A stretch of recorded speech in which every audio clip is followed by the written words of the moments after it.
Hello students, welcome to my channel. So today we will discuss queue data structure. Queue होता है क्या है? Queue is a linear data structure. Queue एक linear data structure है in which insertion is performed at one end known as rear. Insertion one side से perform होता है, उसको हम rear बोलते हैं. And deletion is performed at other end known as front. Since insertion and deletion are performed at two different ends, so item which is inserted first will come out first. Hence it is also known as first in first out data structure or FIFO data structure. इसमें होगा क्या, जब हम element insert करते हैं Q में तो दो यहाँ पे एंड में यूज हो रहा है. वन साइड से इंसर्शन हो रहा है, दूसरे साइड से डिलीशन हो रहा है. इसलिए जो एलिमेंट या जो डेटा पहले आएगा वो पहले बाहर निकलेगा. क्यू में दो ऑपरेशन परफॉर्म करेंगे. यहाँ पे दो टर्म का यूज होता है. फर्स्ट वन है enqueue. Enqueue is a term use to insert an element in a queue. And another one is DQ. DQ is a term used to delete an element from a queue. Implementation. Queue is implemented by two methods. First one is using array and second one is using linked list. So queue होता क्या है? Queue एक linear data structure है और इसमें insertion and deletion अलग अलग and से परफॉर्म हो रहा है. तो इसको हम डे टू डे लाइफ से समझते हैं. फॉर एग्जांपल कोई टिकट काउंटर है या बैंक है, कहीं पे भी एक जो हम लाइन एक रो रहता है, उसमें क्या होता है, वन बाय वन साइड से इंसर्शन होते जाता है एंड अनदर साइड से जिसका टिकट जो पहले कलेक्ट किया वो फिर पहले बाहर चला जाएगा. तो अनदर साइड से क्या हो रहा है, डिलीशन परफॉर्म हो रहा है. तो जिधर से इंसर्शन होता है वो हम लोग का रियर साइड है और डिलीशन जिधर होता है वो फ्रंट साइड है. तो रियर क्या रखता है, जो लास्ट एलिमेंट है उस जो इंसर्ट हो रहा है उसका रिकॉर्ड रखेगा और फ्रंट स्टार्टिंग जो पहले इंसर्ट हुआ था उसका रिकॉर्ड रखेगा. तो उससे क्या होगा, ये पहले जो आया था उसको पहले डिलीट कर सकता है. फॉर एग्जाम्पल यहाँ पे 3 पर्सन है, 1 2 3. तो जो फोर्थ पर्सन आएगा वो जस्ट इसके बाद यहाँ पे आएगा. पहले 1 का काम खत्म हो जाएगा तो 1 पहले बाहर निकल गया. फिर 2 का काम खत्म होगा, 2 फिर बाहर निकलेगा. उसके बाद 3 का काम होगा, फिर 3. तो ऐसे एक सीक्वेंस फॉलो हो रहा है यहाँ पे. तो इंसर्शन बाकी रेस्ट जितने लोग भी आएंगे वो वन साइड से आएंगे और इधर से डिलीशन होगा. इसलिए इसको बोला जाता है first in first out data structure और first in first out list. अब इसके बाद हम लोग देखेंगे एन क्यू ऑपरेशन कैसे परफॉर्म होता है क्यू में एंड डी क्यू ऑपरेशन कैसे परफॉर्म होता है और साथ में उसका एल्गोरिदम भी देखेंगे. So enqueue operation on queue. यहाँ पे हम एन क्यू के लिए क्यू का जो इम्प्लीमेंटेशन है वो यूजिंग एरे कर रहे हैं, एरे इम्प्लीमेंटेशन कर रहे हैं यहाँ पे. तो हम यहाँ पे एक एरे लिए हैं जिसका मैक्सिमम साइज है 5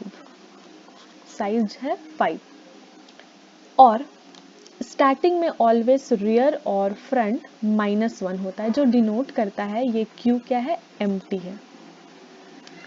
अब क्योंकि रियर इंसर्शन के लिए यूज होता है और फ्रंट का डिलीशन के लिए यूज होता है, तो जब हम पहला एलिमेंट इंसर्ट करते हैं, जब भी क्यू में फर्स्ट एलिमेंट इंसर्ट करेंगे तो ऑलवेज हम लोग फ्रंट और रियर दोनों को 0 सेट करेंगे और इंडेक्स नंबर 0 में फर्स्ट एलिमेंट 5 हम यहाँ पे इंसर्ट कर दिए हैं.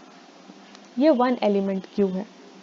अब इसके बाद नेक्स्ट हम लोग को इंसर्ट करना है तो फ्रंट यही रहेगा, रियर का वैल्यू को हम आगे बढ़ाते जाएंगे क्योंकि रियर क्या करता है, लास्ट जो एलिमेंट इंसर्ट हो रहा है वो उसका रिकॉर्ड रखेगा, उसके इंडेक्स नंबर को स्टोर करेगा.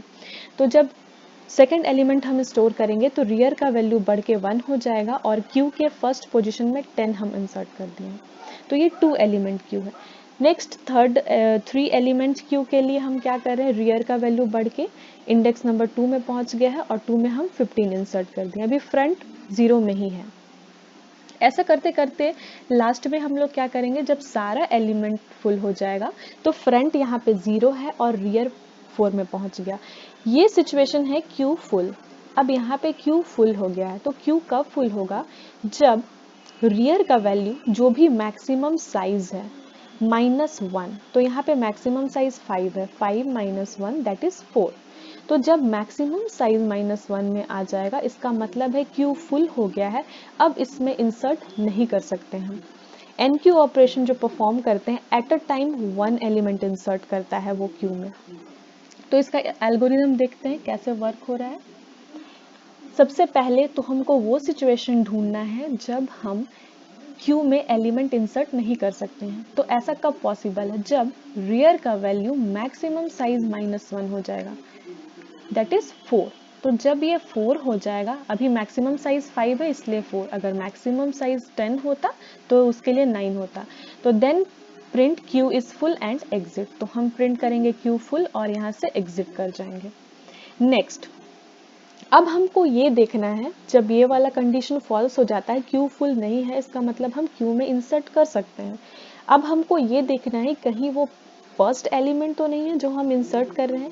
अगर ऐसा है तो उसके लिए हम ये कंडीशन चेक करेंगे, अगर फ्रंट का वैल्यू -1 है, इसका मतलब है फर्स्ट एलिमेंट है जो इंसर्ट करने वाले हैं।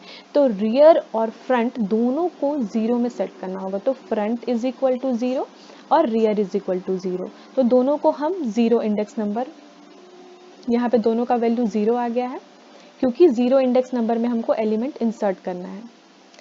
तो एल्स अभी एग्जीक्यूट नहीं होगा।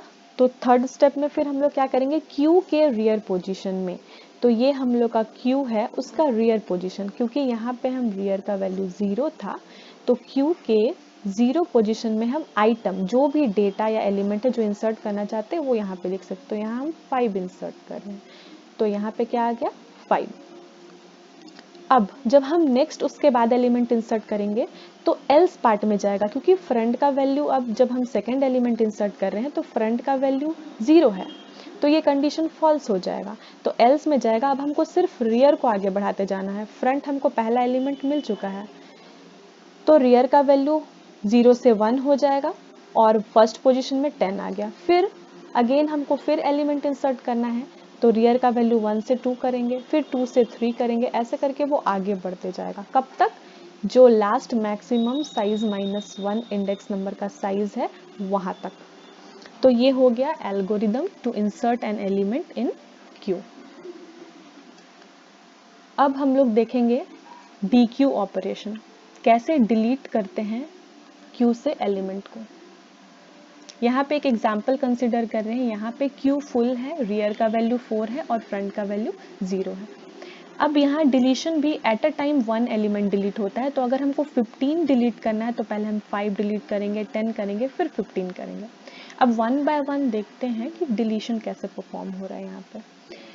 तो जब हम 5 को डिलीट करेंगे, पहला एलिमेंट, क्योंकि स्टार्टिंग से जो first come first out, sorry first in first out, तो जो पहले आया वो पहले जाएगा, तो 5 डिलीट हो जाएगा। तो फ्रंट का वैल्यू बढ़ा के हमको 1 करना है, सो दैट इसके बाद जब हम डिलीट करें तो हम 10 डिलीट करें। तो यहाँ पे क्या होगा, जैसे ही हम डिलीट करते हैं तो फ्रंट का वैल्यू बढ़ा के 10 कर दें। फिर अगेन हमको और नेक्स्ट एलिमेंट डिलीट करना है, तो फिर फ्रंट का वैल्यू 15 आ गया। तो ऐसे करके हम एलिमेंट डिलीट करते जा रहे हैं। डिलीट करते करते लास्ट में क्या आएगा, एक एलिमेंट, 1 एलिमेंट अभी लेफ्ट है जिसमें फ्रंट और रियर दोनों का वैल्यू 4 है, ये लास्ट एलिमेंट है। तो जब इसको डिलीट करेंगे तो क्यू एम्प्टी हो जाएगा, तब रियर और फ्रंट के वैल्यू को हम वापस सेट कर देंगे -1 पे, जो डिनोट करता है कि हम लोग का क्यू क्या है, एम्प्टी है। तो इसका एल्गोरिदम समझ लेते हैं कैसे ये वर्क हो रहा है। सबसे पहला स्टेप, कब हम डिलीट नहीं कर सकते हैं, जब फ्रंट का वैल्यू -1 है, तब यहाँ पे कोई भी एलिमेंट नहीं है, क्यू में कोई भी एलिमेंट नहीं है, तो हम मैसेज प्रिंट करेंगे Q is empty and exit.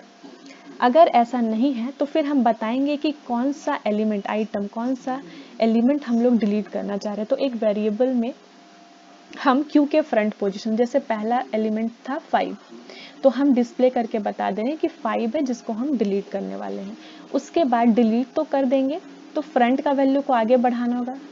तो उसके लिए थर्ड स्टेप में हम लोग क्या कर रहे हैं, if front is equal rear. तो ये कब हम चेक करेंगे? जब भी कोई एलिमेंट डिलीट करते हैं तो फ्रंट का वैल्यू एक बढ़ते जाता है, बट हमको एक ऐसा सिचुएशन हो जब सिर्फ एक ही एलिमेंट बचा हो, उसके बाद अगर हम फ्रंट का वैल्यू को बढ़ाएंगे वो 5 हो जाएगा, जो रॉन्ग है। तो उसके लिए हमको सबसे पहले कंडीशन में ये पहचानना है कि कहीं ऐसा तो नहीं है वो लास्ट एलिमेंट है जो हम डिलीट करने वाले हैं, क्योंकि फ्रंट का वैल्यू आगे बढ़ेगा तो पता नहीं चलेगा कि वो लास्ट एलिमेंट था या अभी और एलिमेंट बाकी है।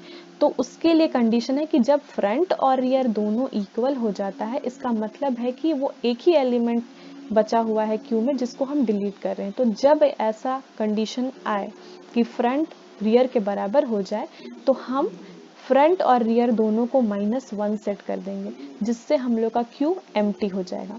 अगर ऐसा नहीं है तो एल्स में क्या करेंगे, फ्रंट का वैल्यू को फ्रंट +1, जैसे यहाँ पे अगर हम 5 डिलीट कर रहे हैं तो फिर इसका वैल्यू +1 करके 1 हो गया, फिर 1 एलिमेंट को डिलीट कर रहे हैं +1 करके 2 हो गया। तो ऐसे करके ये बढ़ता जाएगा फ्रंट, और अगर लास्ट एलिमेंट बचा हुआ है, फ्रंट और रियर बराबर है, तब वो -1 में सेट कर देगा। तो ये था डिलीशन ऑपरेशन जो हम लोग DQ ऑपरेशन परफॉर्म करते हैं क्यू में। तो व्हाट इज क्यू, क्यू में कौन कौन सा ऑपरेशन परफॉर्म कर रहे हैं, क्यू का इम्प्लीमेंटेशन और algorithm for MQ and DQ। I hope ये सबको समझ में आ गया होगा। Thank you everyone.